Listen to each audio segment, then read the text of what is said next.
नमस्कार, बहुत स्वागत है आपका उम्मीदों के वर्ल्ड कप में, जहां पर भारतीय टीम हमारी उम्मीदों से शायद कई कदम आगे बढ़कर बैक टू बैक वो जो विजय रथ है वो विजय पताका लेकर चलती जा रही है। और इस बार हो गई है लंका विजय। जी हां, वो शानदार मैच वानखेड़े में हम सब ने देखा और क्या क्या नहीं देखा। क्या उम्दा बैटिंग, क्या उम्दा बॉलिंग और कमाल का ये मैच मुंबई की धरती पे हुआ। और भारत ने अब सेमीफाइनल में, जैसे कहते हैं, किसी हिसाब किताब की जरूरत नहीं, कॉन्क्रीट अपनी पोजीशन कर ली है कि हम सेमीफाइनल, यानी अब कप से बस 2 कदम दूर है। सेमीफाइनल हमें खेलना है और फिर फाइनल्स। हालांकि उससे पहले 2 और लीग मैचेस बचे हुए हैं, जहां एक तरफ माइटी साउथ अफ्रीका, जो कि इस पूरे टूर्नामेंट में एक शानदार ताकत बन के उभरी है, उनसे मुकाबला और एक नीदरलैंड्स के साथ है। लेकिन बड़ी खबर या बड़ी बात तो यही कि जिस तरीके से मैच दर मैच टीम इंडिया ने अपना कदम बढ़ाया है और आखिरी मैच में तो जिस तरीके का खेल हमने देखा है, शायद बहुत सारे सवाल जो हमने पिछले कई कार्यक्रमों में उठाए, चाहे मिडिल ऑर्डर की बात हो, बैट्समैन की बात हो, बॉलिंग की बात हो,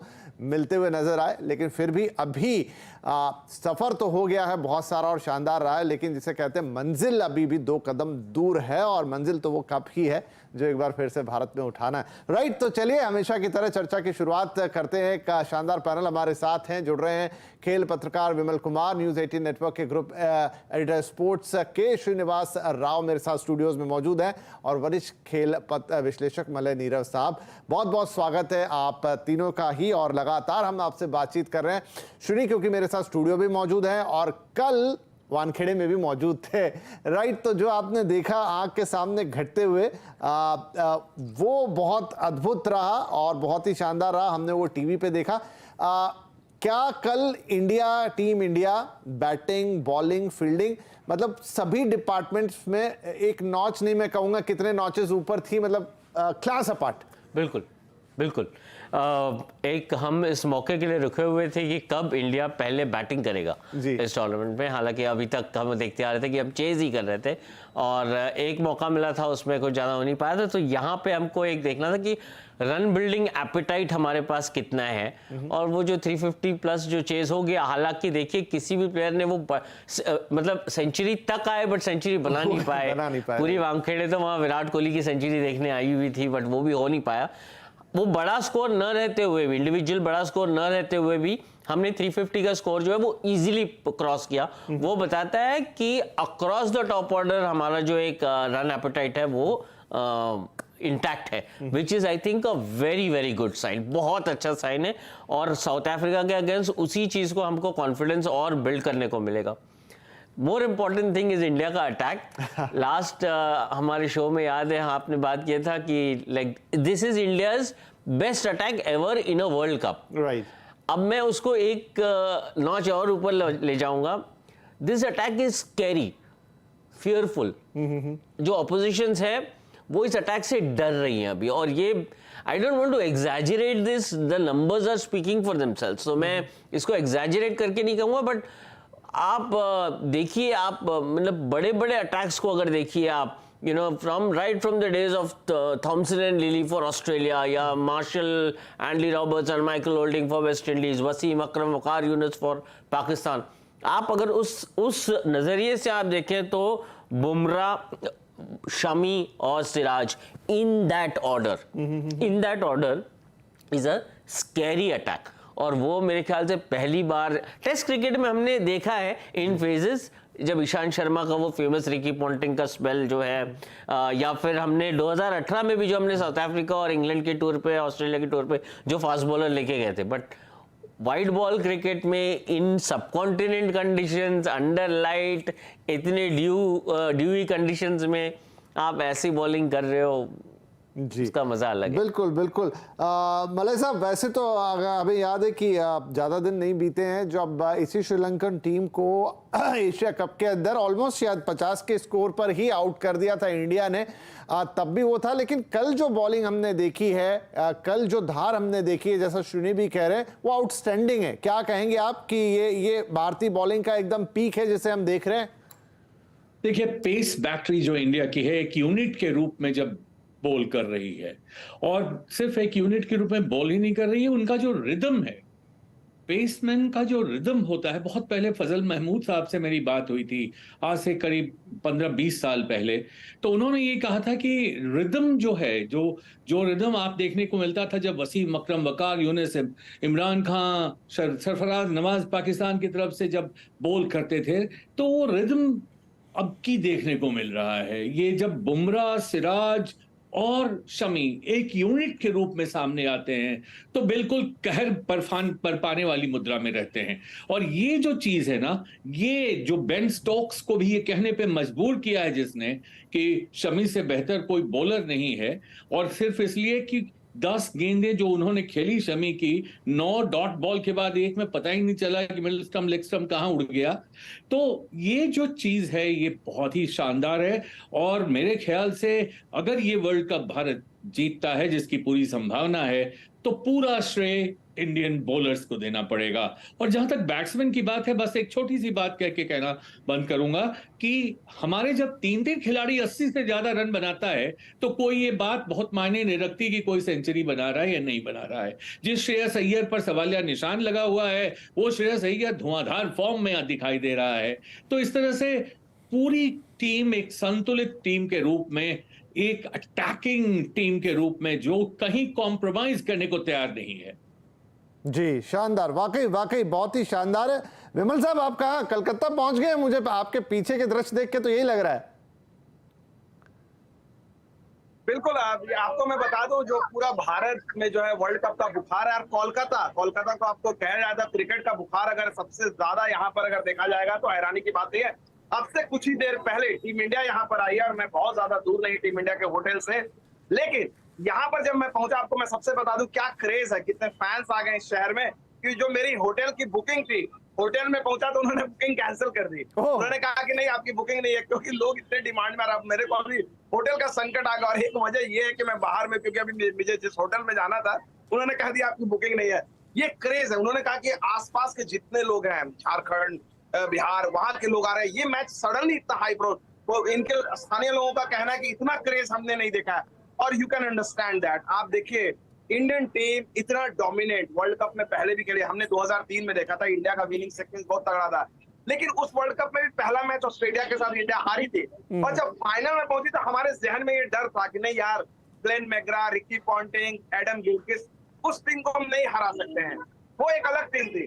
मुझे लगता है वही फीलिंग अब जब ऑपोजिशन आती है इस इंडियन टीम के साथ, वो पहले ही आधा बैटल वहीं हार जाती है। वो कहती है कि नहीं यार, ये इंडियन टीम डिफरेंट। अब आप सोचिए, पाकिस्तानी न्यूज चैनल में ये बात चल रही है कि भारत के गेंदबाजों को एडवांटेज मिल रहा है, उनको आईसीसी, मतलब मजाक, मतलब सोचिए, हसन रजा जैसा सीनियर क्रिकेटर जो रिटायर्ड होते हैं वो ऐसी बातें कर रहे हैं, बच्चे ऐसी बातें कर रहे हैं, और इट स्पीक्स वॉल्यूम्स कि किस तरह का इंडियन टीम का खेल रहा है, कितना डोमिनेंट रहा है, कि आपके क्रिटिक्स बोल रहे हैं कि यार ये हो कैसे रहा है। कोई कुछ पाकिस्तान तो कहीं पिच में नुस्खे निकाल रहा है, कहीं गेंद पे, कोई ये बात किसी से हजम ही नहीं हो रही है कि यार इन्होंने जिस मोहम्मद शामी को बाहर रखा था 3 मैच में, पहले मैचेस में हार्दिक पांड्या ने था, वो आके 14 विकेट लेके गया।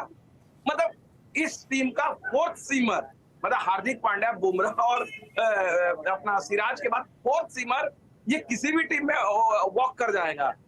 नहीं, आप सही कह रहे हैं विमल। ये एक सवाल तो यहाँ पर बनता है। और जहां तक पाकिस्तानी मीडिया की बात है, जी हम भी देख रहे हैं उसको, क्योंकि दुनिया के कुछ बड़े गेंदबाज वहीं से आते हैं। कल वसीम अकरम को भी मैं सुन रहा था, इनफैक्ट शोएब अख्तर जो अपना ब्लॉग चलाते हैं यूट्यूब पे, उन्होंने तो कहा कि इंडिया के लिए टाइम आ गया है कि वो अपने बॉलर्स को सेलिब्रेट करना शुरू करें। फालतू की बातें जो हो रही है उनको छोड़े, लेकिन जो वहां के जेन्युइन लोग हैं वो तारीफ करते नहीं थक रहे हैं इंडिया की, खास तौर पर बॉलिंग की, ओवरऑल क्रिकेट की।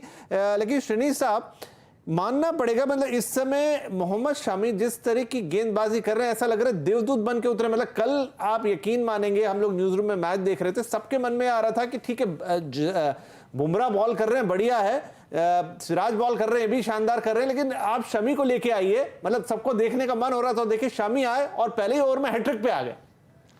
3 मैच 14 विकेट, जो नंबर्स है दे स्पीक फॉर हिम।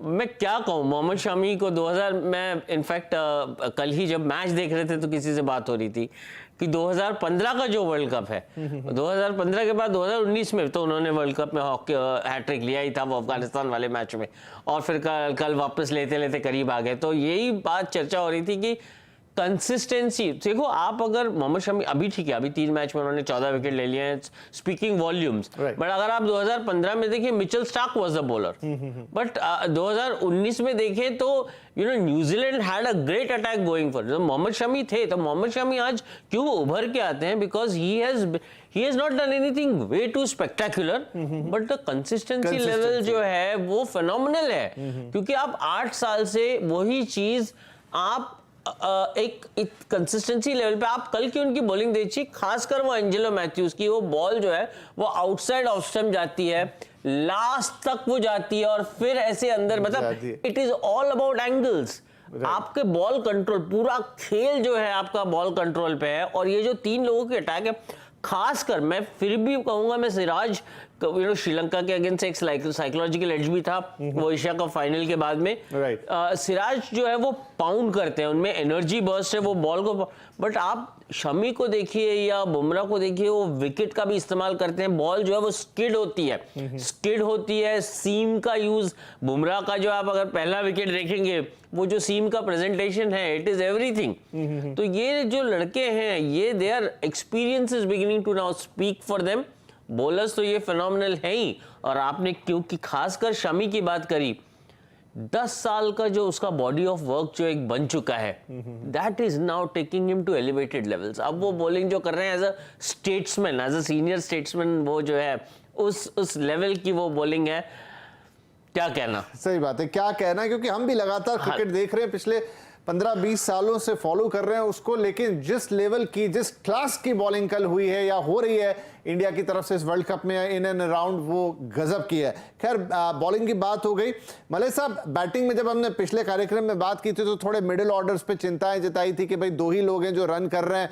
कल तो दूसरी गेंद पे चले गए रोहित शायद चाह रहे थे कि दूसरों को मौका दे, विराट ने गजब खेला कल। और लेकिन अगर आप देखें कि जिस तरीके से श्रेयस अय्यर ने कल एक कैरेक्टर दिखा, उन्होंने सिर्फ 82 रन नहीं बनाया, उन्होंने जिस तरीके से वो 82 रन बनाया, आई थिंक इंडियन टीम में ड्रेसिंग रूम को बहुत कॉन्फिडेंस आया होगा कि नहीं बढ़िया है सब कुछ। बिल्कुल, और ये कॉन्फिडेंस बहुत जरूरी होता है, क्योंकि ऐसा नहीं है कि आप किसी 1, 2, 3 पे डिपेंडेंट हैं। आपको पता है कि अगर आपकी बैटिंग लाइनअप में डेप्थ है, तो ये डेप्थ सिर्फ कागज पर नहीं है, वहां परफॉर्मर आपके सामने है जो करके दिखा चुका है, और उससे उसका कॉन्फिडेंस भी बढ़ता है। जिस तरह से 56 गेंद में ही उन्होंने इतने रन बनाए और जिस प्रकार से वो मार रहे थे, जिस तरह से, बिल्कुल सिर्फ ये देखिए, साइकोलॉजिकल एडवांटेज, डिसएडवांटेज सामने वाली टीम को देखकर अगर होता नहीं होता तो नीदरलैंड साउथ अफ्रीका को कैसे हराता। ये सिर्फ बात नहीं है कि आपको साइकोलॉजिकल एडवांटेज हो गया कि हाँ आपने देखा कमजोर टीम है इसलिए आप अच्छी गेंदबाजी करें। गेंद अपने आप बोलती है और बैट अपने आप बोलता है, बल्ला बोलता है, आदमी नहीं बोलता है, खिलाड़ी नहीं बोलता है। मैं तो पता नहीं 1992 से मैं खेल पत्रकारिता कर रहा हूं, कितने वर्ल्ड कप देखे, और विमल और हम लोग कितनी बार साथ रह चुके हैं, लेकिन मैं आपको बता रहा हूं कि सिर्फ कॉन्फिडेंस की बात नहीं है, यहां परफेक्शन की बात है। जो भारतीय टीम में परफेक्शन दिख रहा है, और जो एक टीम के रूप में खेलने वाली टीम होती है, जिसको ये नहीं रहता कि मेरी सेंचुरी बन जाए, मैं आउट ना हूं, जरा रोक के खेलूं, जिसे ये है कि एक बड़ा स्कोर टांगना है, और वहां टांग दिया हमने 357 हमने टांग दिया। तो अगर एक टीम के रूप में अगर आप खेलते हैं और इस मनसा से खेलते हैं, तो दूसरों के मन में आप एक खौफ बनकर रहते हैं, और वो खौफ चाहे वो साउथ अफ्रीका हो, क्विंटन डिकॉक ने तो बहुत रन मारे हैं इसमें, लेकिन क्या आप समझते हैं कि आजाद को ये सोचकर सो जाएंगे कि मैं तो बहुत अच्छे फॉर्म में हूं, इंडिया वालों को देख लूंगा? नहीं, इंडिया की टीम एकमात्र ऐसी टीम है, इंडिया की टीम, मैं आपको बताऊं, पूरे वर्ल्ड की बेस्ट क्रिकेट टीम्स उनसे डर रही है, और ये भारतीय क्रिकेट इतिहास में एक नई चीज हुई है। जी बिल्कुल, भारतीय क्रिकेट के इतिहास में काफी कुछ नया हुआ है, लेकिन अब उसमें भी नया ढूंढने जाएंगे तो शायद ये जो मोमेंट अभी हम देख रहे हैं कि कोई, जैसे आपने भी स्कैरी वर्ड का इस्तेमाल किया, अभी नीरज साहब कह रहे हैं डर रहे हैं, ये तो पहली बार ही एहसास हो रहा है। विमल भाई, क्या माहौल है वहां पर? अब ये कह दें कि सेमीफाइनल, फाइनल से पहले एक और टाइप का सेमीफाइनल कह लें, क्वार्टर फाइनल कह लें, साउथ अफ्रीका से भिड़ना है, वो भी बहुत शानदार खेल खेल रहे हैं इस पूरे टूर्नामेंट में। क्या ये 2 स्किल सेट और 2 माइंड सेट का मुकाबला होने जा रहा है? निश्चित तौर पे अगर देखा जाए इंडिया के लिए, अगर देखा जाए जब सबसे पहले इंडिया ने कैंपेन शुरू किया क्या तो कहा गया कि ऑस्ट्रेलिया सबसे बड़ा गेम है, ऑस्ट्रेलिया के साथ आप पहले गेम लेकर जाए, आसानी से इंडिया जीता। फिर कहा गया पाकिस्तान के साथ प्रेशर वाला गेम, आसानी से जीते। फिर उसके बाद कहा गया कि भाई नहीं, न्यूजीलैंड के साथ आप अनबीटन थे, न्यूजीलैंड भी अनबीटन थी, आप भी अनबीटन। ये डिसाइड करेगा कि कौन टूर्नामेंट में टॉप जाएगा। इंडिया ने जैसे न्यूजीलैंड को हराया, न्यूजीलैंड का ग्राफ नीचे चला गया है। साउथ अफ्रीका एक टीम, सिंगल टीम जो है, जो लगता है कि इंडिया को चैलेंज करेगी, और अगर सब चीज ठीक रहा तो देखिए साउथ अफ्रीका से इंडिया टकराएगी। सेमीफाइनल में कम चांस है, मुझे लगता है फाइनल में टकराएगी, क्योंकि इन ए वे इंडिया ऑलरेडी ग्रुप टॉपर है और साउथ अफ्रीका को हराती है तो वो एक नंबर पे चला जाएगा, और साउथ अफ्रीका डेफिनेटली दो वर्स्ट के सिनेरियो में 3 जाएगी। तो मुझे सेमीफाइनल में तो नहीं दिख रही है, लेकिन मुझे लगता है इंडिया अगर पूरे टूर्नामेंट में अगर सिर्फ एक मैच हारना अफोर्ड कर सकती है तो यही मैच है। साउथ अफ्रीका के साथ अगर शायद आप हार जाए तो किसी को कोई तकलीफ नहीं होगी, भले ही आपकी रैंकिंग 1 या 2 पर चले जाए, लेकिन इसके बाद आप हारना अफोर्ड नहीं कर सकते। आप नीदरलैंड का तो चलिए, इंडिया का फॉर्म है, वो हारेगी भी नहीं और वो उससे फर्क भी नहीं पड़ेगा। लेकिन जो डर है, लेकिन कल जो मैंने देखा एक क्वाइट डिटर्मिनेशन है इस टीम में। अगर आप देखा जाए, जब हम बात करते हैं, मुझे लगता है कहीं ना कहीं ये मेरी अंदर फीलिंग, हालांकि मैंने रोहित शर्मा से ये सवाल भी पूछा था प्रेस कॉन्फ्रेंस में कि क्या इरादा है अनबीटन रहने का। 75-79 में वेस्ट इंडीज की टीम अनबीटन रही थी, 2003 और 2007 में ऑस्ट्रेलिया रही थी। इंडिया मुझे लगता है कहीं ना कहीं क्वाइटली कॉन्फिडेंट इन कंडीशंस में, जिस तरह के उनके पास रिसोर्सेस है। Why even think about losing the game? मतलब वर्ल्ड कप जीतता और ऐसे स्टाइल में जीतता है कि लोग बोले कि हाँ यार, ये इन्होंने तीसरी बार वनडे वर्ल्ड कप जीता था तो ये है तब। सही बात। मुझे लगता है कहीं ना कहीं वो एक क्वाइट डिटर्मिनेशन दिख रही है इस टीम। बिल्कुल बिल्कुल, आप सही कह रहे हैं। पहले मुझे भी लग रहा था कि वो काला टीका और ये वो, लेकिन अब मुझे लग रहा है नहीं, आपको थ्रू आउट जाना चाहिए, आपको सब कुछ जीतना चाहिए। और जो 2 स्टेट्स आपने बताए, ब्रेक लेने से पहले मैं दर्शकों को बताऊं, क्योंकि कल यहाँ स्टूडियो में भी उसकी चर्चा निकल आई थी मैच के दौरान कि भाई क्या ऐसा पहले कभी हुआ है। तो जी हाँ, 75-79 जब डंका बजता था वेस्ट इंडीज का, तब उन्होंने अनबीटन जीते थे वर्ल्ड कप। इतने मैच नहीं होते थे, ग्रुप्स में थे, छोटा टूर्नामेंट था। और फिर 2003 और 2007 में ऑस्ट्रेलिया का जब डंका बज रहा था वर्ल्ड क्रिकेट में, वो भी अनबीटन गए थे। और इस वक्त कह सकते हैं भारत का डंका बज रहा है, तो ये क्यों ना अनबीटन जाए। छोटा सा ब्रेक के बाद बातचीत आगे बढ़ाएगी। का वर्ल्ड कप, जहां पर टीम इंडिया उम्मीदों पर खरे पे खरा उतरती जा रही है, बैक टू बैक 7 विक्ट्रीज, और अब बस कहते हैं 2 कदम दूर हैं, क्योंकि सेमीफाइनल्स में जगह पक्की है और फिर उसके बाद फाइनल्स। हालांकि 2 मैच और खेलने, साउथ अफ्रीका और नीदरलैंड्स, जो हम उम्मीद करते हैं कि वो भी अनबीटन इंडिया जाएगी सेमीज के अंदर। राइट, तो अब यहां पर मुकाबला किससे है? सुनील साहब, सब कुछ बहुत अच्छा चल रहा है, लेकिन यही है, जब तक आप ट्रॉफी उठा नहीं लेते, आपको किसी को हल्के में नहीं लेना है। देखिए, ऑस्ट्रेलिया की फॉर्म मुझे लग रहा है वापस आ चुकी है। न्यूजीलैंड जरूर 3 मैच हार गई बैक टू बैक, लेकिन टीम में कोई कमी नहीं है। और साउथ अफ्रीका को तो हम देख ही रहे हैं। कहां भारत को मतलब एक टक्कर मिलने वाली है? किस जगह उन्हें अपने आप को स्ट्रांग रखना है? I think the challenge, India का जो चैलेंज है वो इंडिया के साथ ही है। वो अभी ऑपोजिशन के साथ नहीं है। आप जिस रिदम में चल रहे हो, जिस कॉन्फिडेंस के साथ आप चल रहे हो, आप कल देखिए, आप एक बात ये रह गई थी कि क्या हम एक बैटर शॉट है, पर आप जिस अटैक को लेके चल रहे हैं, आप शायद 2 बैटर ज्यादा है। अगर आप सिर्फ बॉलर के हिसाब से देखिए, आपको वो match from a bowling perspective read करनी है instead of a batters perspective. तो ये हमें ये छोटी छोटी चीजें हैं जिसको हमको एड्रेस करना है।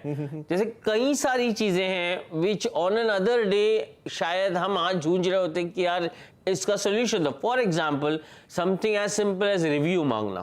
ओके, हो सकता है पोटेंशियली अगर आज हम ये बैठे होते, हम डिस्कस कर रहे होते यार इंडिया DRS का फायदा नहीं उठा पा रही है जिस तरीके से उठाना चाहिए, बट मैं KL राहुल को जिस तरीके से देख रहा हूँ, जिस कॉन्फिडेंस, मतलब अभी रोहित को समझ में आ गया है कि मुझे रिव्यू चाहिए, मुझे सिर्फ KL की तरफ देखना है बस। वो कॉन्फिडेंस, वो पेशेंस, वो जो कल बॉल जो है वो बाहर जा रही थी बुमराह की, बुमराह वॉज कॉन्फिडेंट, उसने रोहित को बोला तो मांग अपील, मेरे को पता है ये जा रही थी। और वो रिव्यू आया, रिव्यू में भी लग रहा था कि ये एम्पायर्स कॉल बनेगा, लेकिन नहीं बना, एम्पायर्स कॉल भी नहीं बना। और वो बिटवीन बुमराह जो रोहित को मांग रहे हैं रिव्यू मांग, और वो मैं उसमें KL का जो फुटेज दिख रहा है, KL बोल रहा है ना बाहर जा रहा है, बाहर जा रहा है। और जो अगला विकेट जिसमें किसी ने एग्जैक्टली उसमें KL ने कहा कि वो जो ग्लव को लग के गया, उसमें वो कहता है ले लो। तो वो कॉन्फिडेंस, वो बड़ा एक अलग सेंस का काम है उस लड़के में अभी जो देखने को मिल रहा है। I am not a mind reader, personality quickly अब रीडर। मैं समझ करूंगा क्योंकि समय रह गया कम। तो मलिक साहब, क्या अभी कुछ अब ज्यादा सोच विचार की जरूरत नहीं, हम बहुत मीन में ना निकालें कि ये करो वो करो, जैसा चल रहा है सब ठीक है, चलने देते हैं? और ये भी ना सोचें कि अगर एक हार भी गया तो क्या, एक मैच हार भी गए तो क्या होगा, क्योंकि मोमेंटम बना हुआ है। राइट। मोमेंटम जब बना हुआ हो तो उसको तोड़ना ठीक नहीं होता, और तोड़ने का कोई वजह भी नहीं है, तो तोड़ने की कोई गुंजाइश भी नहीं है। कोई भी टीम ऐसी नहीं है जिसके सामने भारत की टीम को आज जाने में ये लगे कि कुछ और तैयारी करनी चाहिए क्या, ये सवाल भी नहीं आएगा। जैसा natural game as a team, एक इकाई के रूप में सब मिलकर खेल रहे हैं, सब अपनी भूमिका निभा रहे हैं। अगर राहुल ने ना बनाए रन तो उसने विकेट कीपर के रूप में शानदार भूमिका निभाई। तो ये ऐसी team as a whole, if you look at the team, I think you have the best team ever in the history of Indian cricket now for this World Cup. बिल्कुल बिल्कुल। तो विमल भाई, अब आप सारा आपके कंधे मजबूत कीजिए, सारा दारोमदार हम आप पे छोड़ रहे हैं क्योंकि आप कलकत्ता में मौजूद हैं और आपको ये मैच जिताना है साउथ अफ्रीका वाला। देखिए, मैं तो बोल रहा हूँ साउथ अफ्रीका वाला मैच जीते चाहे ना जीते, यही एकमात्र मैच है जहां पर आप अफोर्ड कर सकते हैं लूज करना। लेकिन एक चीज मैं जरूर कह सकता हूँ, पिछले 2 साल में इस इंडियन टीम के हर दौरे पर रहा हूँ, और श्रीनी जानते हैं हम, और श्रीनी ने पिछले 20-25 साल में हर कप्तानों को देखा हुआ है। ये टीम मुझे बिल्कुल अलग दिखती है, वेरी स्पेशल टीम, जिसका कप्तान स्पेशल है, जो लीडर की तरफ बिहेव करता है। इस टीम का एनवायरनमेंट, राहुल द्रविड़ ने मिलकर जिस तरह से इस टीम का एनवायरनमेंट क्रिएट किया, वो अलग दिखता है। मैच विनर आपके पास गेंदबाज, बल्लेबाज, मतलब ये हम सोच भी नहीं सकते। तो वर्ल्ड कप से पहले अगर किसी ने कहा था कि आप हार्दिक पांड्या के बगैर भी आप इतना जीतेंगे, विनिंग सीक्वेंस आपका जारी रहेगा, तो मैं भी यकीन नहीं करता। तो that speaks volumes about the confidence of this team. मुझे लगता है ये सिलसिला जारी रहेगा अनबीटन। अब तो मुझे लगता है सिर्फ वर्ल्ड कप जीतना नहीं है, अनबीटन जीतना है। नहीं, बिना अश्वमेघ जो है ना, अश्वमेघ रुकेगा नहीं। सही, विमल जी और मैं दोनों अपनी उस सोच को बदल रहे हैं। जो पहले बार बार बात कर रहे थे, श्रीनी सिर्फ उस साइड पर थे जो कह रहे थे कि नहीं अनबीटन जाएंगे, हमको लग रहा था काला टीका लग जाए, नजर ना लगे, लेकिन नहीं जरूरत है इस टीम को ऐसी किसी चीज की, हमें अनबीटन ही जाना है। हम साउथ अफ्रीका को भी हराएं, नीदरलैंड्स को भी हराएं, और बाकी के दोनों मुकाबले, और जिस उम्मीद की हम बात कर रहे हैं कि वो कप 2011 के बाद एक बार फिर हिंदुस्तान की धरती पे चमकता हुआ नजर आए रोहित शर्मा और टीम के हाथों में। तो चलिए आज के इस विश्लेषण को यहीं समाप्त करते हैं। हम हर बार सेलिब्रेट करने के लिए यहाँ बैठ रहे हैं, इतना शानदार मौका है और देश के अंदर ही है, तो बाकी के मैचेस में भी फिर हमारे सभी एक्सपर्ट्स को लेकर आएंगे। लेकिन फिलहाल के लिए टीम इंडिया को इस अगले मैच के लिए बहुत सारी शुभकामनाएं। नमस्कार।